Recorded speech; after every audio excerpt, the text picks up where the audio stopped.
The Call of the Wild is presented to you through the Crystal Lake Public Library. Learn, enjoy, explore.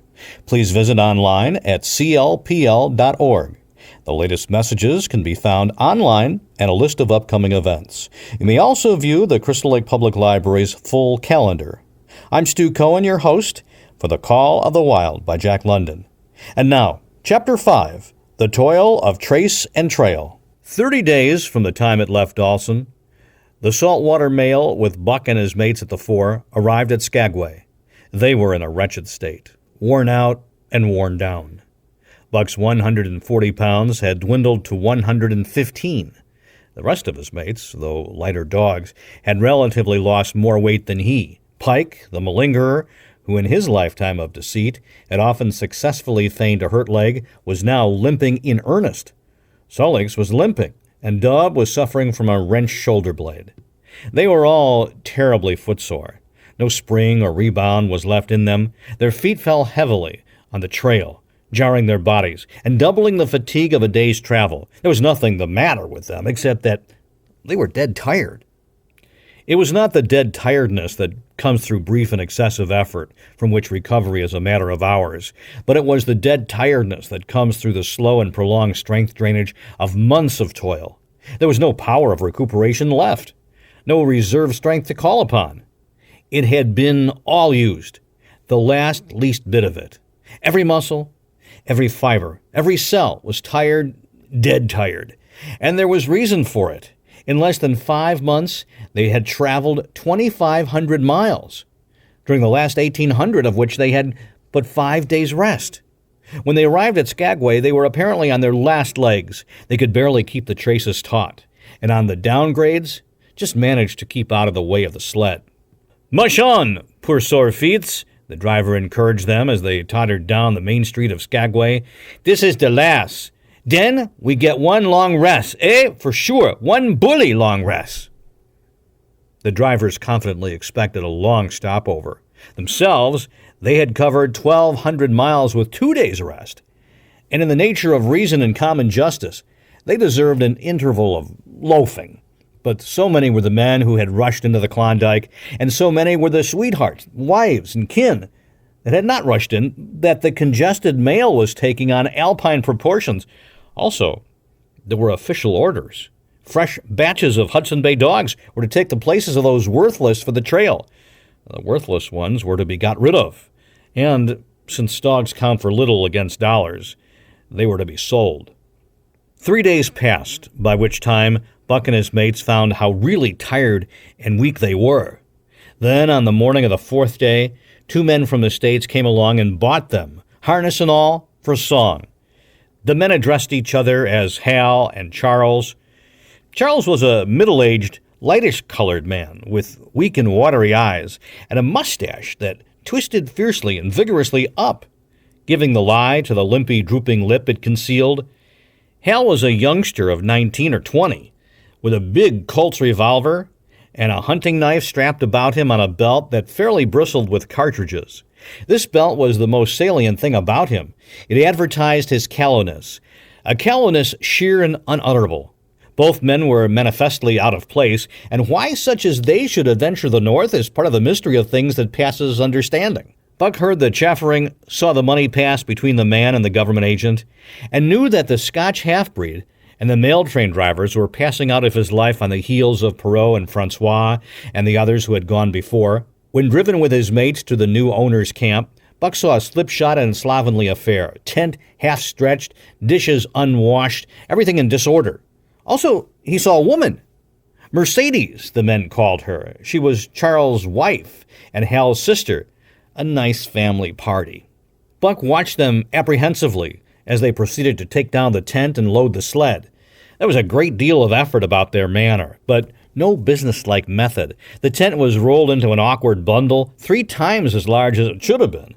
The tin dishes were packed away, unwashed. Mercedes continually fluttered in the way of her men and kept up an unbroken chattering of remonstrance and advice.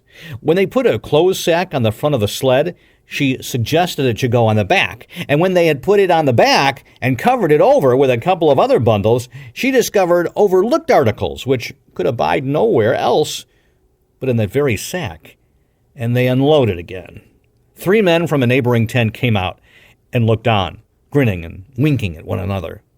"You've got a right smart load as it is," said one of them, "and it's not me should tell you your business, but I wouldn't tote that tent along if I was you." "Undreamed of," cried Mercedes, throwing up her hands in dainty dismay. "However in the world could I manage without a tent?" "It's springtime, and you won't get any more cold weather," the man replied. She shook her head decidedly, and Charles and Hal put the last odds and ends on top of the mountainous load. "Think it'll ride?" one of the men asked. "Why shouldn't it?" Charles demanded rather shortly.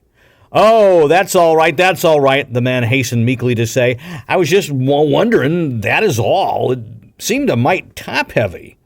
Charles turned his back and drew the lashings down as well as he could, which was not in the least well. "And of course the dogs can hike all day long with that contraption behind them," affirmed a second of the men. "Certainly," said Hal with freezing politeness, taking hold of the gee-pole with one hand and swinging his whip from the other. "Mush!" he shouted. "Mush on there!" The dog sprang against the breastbands, strained hard for a few moments, then relaxed. They were unable to move the sled. "The lazy brutes! I'll show them!" he cried, preparing to lash out at them with the whip. But Mercedes interfered, crying, "Oh, Hal, you mustn't!" as she caught hold of the whip and wrenched it from him. "The poor dears! Now you must promise you won't be harsh with them for the rest of the trip, or I won't go a step." "Precious lot you know about dogs," her brother sneered, "and I wish you'd leave me alone. They're lazy, I tell you, and you've got to whip them to get anything out of them. That's their way. You ask anyone of those men." Mercedes looked at them imploringly, untold repugnance at sight of pain written in her pretty face. "They're weak as water, if you want to know," came the reply from one of the men. "Plumb tuckered out. That's what's the matter. They need a rest." "Rest be blanked," said Hal with his beardless lips, and Mercedes said, "Oh, in pain and sorrow at the oath." But she was a clannish creature, and rushed at once to the defense of her brother. "Never mind that man," she said pointedly. "You're driven our dogs, and you do what you think best with them." Again Hal's whip fell upon the dogs. They threw themselves against the breastbands, dug their feet into the packed snow, got down low to it, and put forth all their strength. The sled held as though it were an anchor. After 2 efforts, they stood still, panting. The whip was whistling savagely. When once more Mercedes interfered, she dropped on her knees before Buck with tears in her eyes and put her arms around his neck.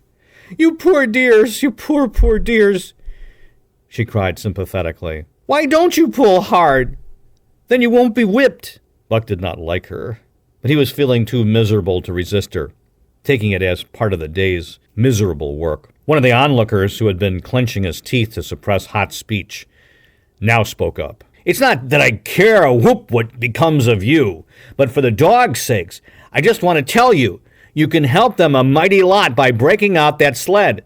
The runners are froze fast. Throw your weight against the gee-pole, right and left, and break it out." A third time the attempt was made, but this time, following the advice, Hal broke out the runners, which had been frozen to the snow. The overloaded and unwieldy sled forged ahead, Buck and his mates struggling frantically under the rain of blows. 100 yards ahead, the path turned and sloped steeply into the main street. It would have required an experienced man to keep the top-heavy sled upright, and Hal was not such a man. As they swung on the turn, the sled went over, spilling half its load through the loose lashings. The dogs never stopped. The lightened sled bounded on its side behind them. They were angry because of the ill treatment they had received, an unjust load. Buck was raging. He broke into a run, the team following his lead. Hal cried, "Whoa, whoa!" but they gave no heed. He tripped and was pulled off his feet. The capsized sled ground over him, and the dogs dashed on up the street, adding to the gaiety of Skagway as they scattered the remainder of the outfit along its chief thoroughfare. Kind-hearted citizens caught the dogs and gathered up the scattered belongings. Also, they gave advice. Half the load and twice the dogs, if they ever expected to reach Dawson, was what they said. Hal and his sister and brother-in-law listened unwillingly, pitched tent, and overhauled the outfit. Canned goods were turned out that made men laugh, for canned goods on the long trail is a thing to dream about. Blankets for a hotel, quoth one of the men who laughed and helped. Half as many is too much. Get rid of them. Throw away that tent and all those dishes. Who's going to wash them anyway? Good Lord, do you think you're traveling on a Pullman? And so it went. The inexorable elimination of the superfluous. Mercedes cried when her clothes bags were dumped on the ground, and article after article was thrown out. She cried in general, and she cried in particular over each discarded thing. She clasped hands about knees, rocking back and forth broken-heartedly. She averred she would not go an inch, not a dozen Charleses. She appealed to everybody and to everything, finally wiping her eyes and proceeding to cast out even articles of apparel that were imperative necessities. And in her zeal, when she had finished with her own, she attacked the belongings of her men and went through them like a tornado. This accomplished, the outfit, though cut in half, was still a formidable bulk. Charles and Hal went out in the evening and bought 6 outside dogs. These added to the 6 of the original team, Antique and Kuna. The Huskies obtained at the Rink Rapids on the record trip brought the team up to 14. But the outside dogs, though practically broken in since their landing, did not amount to much. 3 were short-haired pointers, 1 was a Newfoundland, and the other 2 were mongrels of indeterminate breed. They did not seem to know anything, these newcomers. Buck and his comrades looked upon them with disgust, and though he speedily taught them their places and what not to do, he could not teach them what to do. They did not take kindly to trace and trail. With the exception of the 2 mongrels, they were bewildered and spirit-broken by the strange savage environment in which they found themselves and by the ill treatment they had received. The 2 mongrels were without spirit at all. Bones were the only things breakable about them. With the newcomers hopeless and forlorn and the old team worn out by 2,500 miles of continuous trail, the outlook was anything but bright. The 2 men, however, were quite cheerful. And they were proud, too. They were doing the thing in style with 14 dogs. They had seen other sleds depart over the pass for Dawson or come in from Dawson, but never had they seen a sled with so many as 14 dogs. In the nature of Arctic travel, there was a reason why 14 dogs should not drag one sled, and that was that one sled could not carry the food for 14 dogs. But Charles and Hal did not know this. They had worked the trip out with a pencil. So much to a dog, so many dogs, so many days. QED Mercedes looked over their shoulders and nodded comprehensively. It was all so very simple. Late next morning, Buck led the long team up the street. There was nothing lively about it, no snap or go in him and his fellows. They were starting dead weary. 4 times he had covered the distance between Saltwater and Dawson, and the knowledge that, jaded and tired, he was facing the same trail once more made him bitter. His heart was not in the work, nor was the heart of any dog. The outsides were timid and frightened, the insides without confidence in their masters. Buck felt vaguely that there was no depending upon these 2 men and the woman. They did not know how to do anything. And as the days went by, it became apparent that they could not learn. They were slack in all things, without order or discipline. It took them half the night to pitch a slovenly camp and half the morning to break that camp and get the sled loaded and fashioned so slovenly that for the rest of the day they were occupied in stopping and rearranging the load. Some days they did not make 10 miles. On other days they weren't able to get started at all. And on no day did they succeed in making more than half the distance used by the men as a basis in their dog food competition. It was inevitable that they should go short on dog food, but they hastened it by overfeeding, bringing the day nearer when underfeeding would commence. The outside dogs, whose digestions had not been trained by chronic famine to make the most of little, had voracious appetites. And when, in addition to this, the worn-out Huskies pulled weakly, Hal decided that the orthodox ration was too small. He doubled it. And to cap it all, when Mercedes, with tears in her pretty eyes and a quaver in her throat, could not cajole him into giving the dogs still more, she stole from the fish sacks and fed them slyly. But it was not food that Buck and the Huskies needed, but rest. And though they were making poor time, the heavy load they dragged sapped their strength severely. Then came the underfeeding. Hal awoke one day to the fact that his dog food was half gone, and the distance only quarter covered. Further, that for love or money, no additional dog food was to be obtained. So he cut down even the orthodox ration and tried to increase the day's travel. His sister and brother-in-law seconded him, but they were frustrated by their heavy outfit and their own incompetence. It was a simple matter to give the dogs less food, but it was impossible to make the dogs travel faster, while their own inability to get underway earlier in the morning prevented them from traveling longer hours. Not only did they not know how to work dogs, but they did not know how to work themselves. The first to go was Dub. Poor, blundering thief that he was, always getting caught and punished, he had nonetheless been a faithful worker. His wrenched shoulder blade, untreated and unrested, went from bad to worse, till finally Hal shot him with the big Colt's revolver. It is a saying of the country that an outside dog starves to death on the ration of the husky. So the 6 outside dogs under Buck could do no less than die on half the ration of the husky. The Newfoundland went first, followed by the 3 short-haired pointers, the 2 mongrels hanging more grittily onto life, but going in the end. By this time, all the amenities and gentleness of the Southland had fallen away from the 3 people. Shorn of its glamour and romance, Arctic travel became to them a reality too harsh for their manhood and womanhood. Mercedes ceased weeping over the dogs, being too occupied with weeping over herself and with quarreling with her husband and brother. To quarrel was the one thing they were never too weary to do. Their irritability arose out of their misery, increased with it, doubled upon it, outdistanced it. The wonderful patience of the trail which comes to men who toil hard and suffer sore and remain sweet of speech and kindly did not come to these 2 men and the woman. They had no inkling of such a patience. They were stiff and in pain, their muscles ached, their bones ached, their very hearts ached, and because of this, they became sharp of speech, and hard words were first on their lips in the morning and last at night. Charles and Hal wrangled whenever Mercedes gave them a chance. It was the cherished belief of each that he did more than his share of the work, and neither forbore to speak this belief at every opportunity. Sometimes Mercedes sided with her husband, sometimes with her brother. The result was a beautiful and unending family quarrel, starting from a dispute as to which should chop a few sticks for the fire, a dispute which concerned only Charles and Hal, presently would be lugged in the rest of the family. Fathers, mothers, uncles, cousins, people thousands of miles away, and some of them dead. That Hal's view on art or the sort of society plays his mother's brother wrote should have anything to do with the chopping of a few sticks of firewood passes comprehension. Nevertheless, the quarrel was as likely to tend in that direction as in the direction of Charles' political prejudices.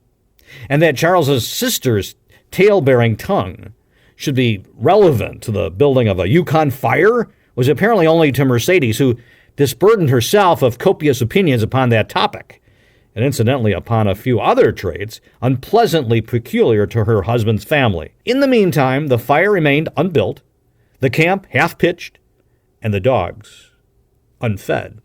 Mercedes nursed a special grievance, the grievance of sex. She was pretty and soft and had been chivalrously treated all her days, but the present treatment by her husband and brother was everything but chivalrous. It was her custom to be helpless.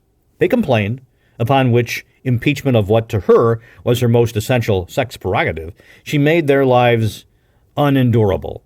She no longer considered the dogs, and because she was sore and tired, she persisted in riding on the sled. She was pretty and soft, but she weighed 120 pounds, a lusty last straw to the load, dragged by the weak and starving animals.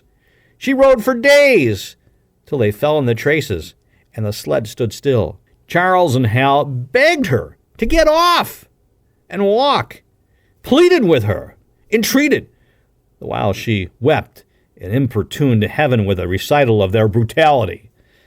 On one occasion, they took her off the sled by main strength. They never did it again. She let her legs go limp like a spoiled child and sat down on the trail. They went on their way, but she did not move. After they had traveled 3 miles, they unloaded the sled, came back for her, and by main strength put her on the sled again. In the excess of their own misery, they were callous to the suffering of their animals. Hal's theory, which he practiced on others, was that one must get hardened. He had started out preaching it to his sister and brother-in-law. Failing there, he hammered it into the dogs with a club. At the 5 fingers, the dog's food gave out. And a toothless old squaw offered to trade them a few pounds of frozen horsehide for the Colt's revolver that kept the big hunting knife company at Hal's hip. A poor substitute for food was this hide, just as it had been stripped from the starved horses of the cattlemen 6 months back. In its frozen state, it was more like strips of galvanized iron, and when a dog wrestled it into his stomach, it thawed into thin and innutritious leathery strings and into a mass of short hair, irritating and indigestible. And through it all, Buck staggered along at the head of the team as in a nightmare. He pulled when he could. When he could no longer pull, he fell down and remained down till blows from whip or club drove him to his feet again. All the stiffness and gloss had gone out of his beautiful furry coat. The hair hung down, limp and draggled, or matted with dried blood where Hal's club had bruised him. His muscles had wasted away to knotty strings, and the flesh pads had disappeared, so that each rib and every bone in his frame were outlined cleanly through the loose hide that was wrinkled in folds of emptiness. It was heartbreaking. Only Buck's heart was unbreakable. The man in the red sweater had proved that. As it was with Buck, so it was with his mates. They were perambulating skeletons. There were 7 altogether, including him. In their very great misery, they had become insensible to the bite of the lash or the bruise of the club. The pain of the beating was dull and distant, just as the things their eyes saw and their ears heard seemed dull and distant. They were not half-living or quarter-living. They were simply so many bags of bones in which sparks of life fluttered faintly. When a halt was made, they dropped down in the traces like dead dogs, and the spark dimmed and paled and seemed to go out. And when the club or whip fell upon them, the spark fluttered feebly up, and they tottered to their feet and staggered on. There came a day when Billy, the good-natured, fell and could not rise. Hal had traded off his revolver, so he took the axe and knocked Billy on the head as he lay in the traces, then cut the carcass out of the harness and dragged it to one side. Buck saw, and his mate saw, and they knew that this thing was very close to them. On the next day, Kuna went, and but 5 of them remained.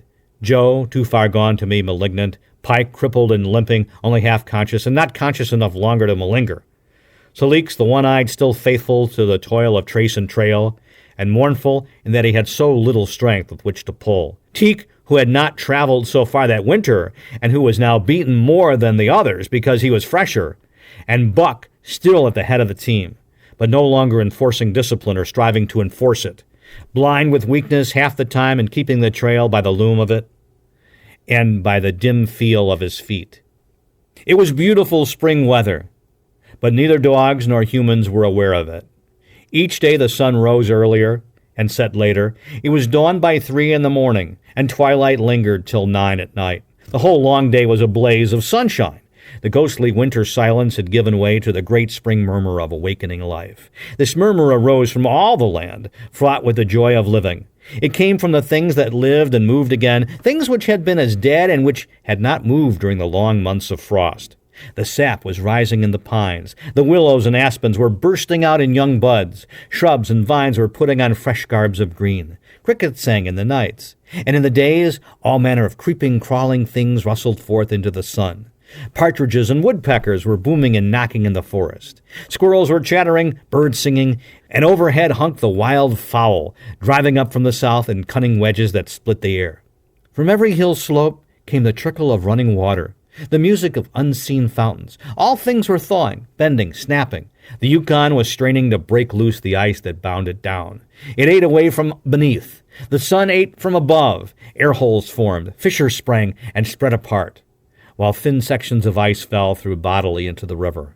And amid all this bursting, rending, throbbing of awakening life, under the blazing sun and through the soft-sided breezes, like wayfarers to death, staggered the 2 men, the woman, and the huskies. With the dogs falling, Mercedes weeping and riding, Hal swearing innocuously and Charles' eyes wistfully watering, They staggered into John Thornton's camp at the mouth of White River. When they halted, the dogs dropped down, as though they had all been struck dead. Mercedes dried her eyes and looked at John Thornton. Charles sat down on a log to rest. He sat down very slowly and painstakingly, one of his great stiffness. Hal did the talking. John Thornton was whittling the last touches of an axe handle he had made from a stick of birch. He whittled and listened, gave monosyllabic replies, and, when it was asked, terse advice. He knew the breed, and he gave his advice in the certainty that it would not be followed. They told us up above that the bottom was dropping out of the trail and that the best thing for us to do was to lay over, Hal said in response to Thornton's warning to take no more chances of the rotten ice. They told us we couldn't make White River, and here we are. This last with a sneering ring of triumph in it. And they told you true, John Thornton answered. The bottom's likely to drop out at any moment. Only fools, with the blind luck of fools, could have made it. I tell you straight, I wouldn't risk my carcass on that ice for all the gold in Alaska. That's because you're not a fool, I suppose, said Hal. All the same, we'll go on to Dawson. He uncoiled his whip. Get up there, Buck! Hey, get up there! Mush on! Thornton went on whittling. It was idle, he knew, to get between a fool and his folly. Well, 2 or 3 fools, more or less, would not alter the scheme of things. But the team did not get up at the command. It had long since passed into the stage where blows were required to rouse it. The whip flashed out here and there on its merciless errands. John Thornton compressed his lips. Solis was the first to crawl to his feet. Teek followed. Joe came next, yelping with pain. Pike made painful efforts. Twice he fell over. When half up and on the third attempt managed to rise. Buck made no effort. He lay quietly where he had fallen. The lash bit into him again and again, but he neither whined nor struggled. Several times Thornton started as though to speak, but changed his mind. A moisture came into his eyes, and as the whipping continued, he arose and walked irresolutely up and down. This was the first time Buck had failed, in itself a sufficient reason to drive Hal into a rage. He exchanged the whip for the customary club.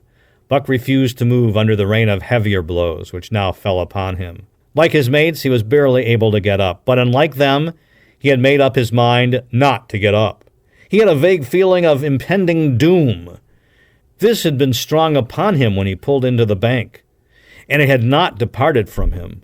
What of the thin and rotten ice he had felt under his feet all day? It seemed that he sensed disaster close at hand, out there, ahead, on the ice, where his master was trying to drive him. He refused to stir.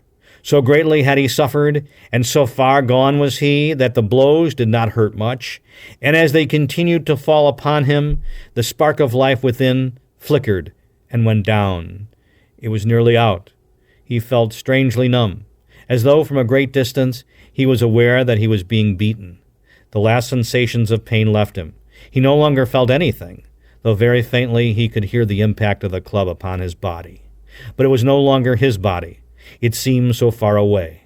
And then, suddenly, without warning, uttering a cry that was inarticulate and more like the cry of an animal, John Thornton sprang upon the man who wielded the club. Hal was hurled backward, as though struck by a falling tree. Mercedes screamed. Charles looked on wistfully, wiped his watery eyes, but did not get up because of his stiffness. John Thornton stood over Buck, struggling to control himself, too convulsed with rage to speak.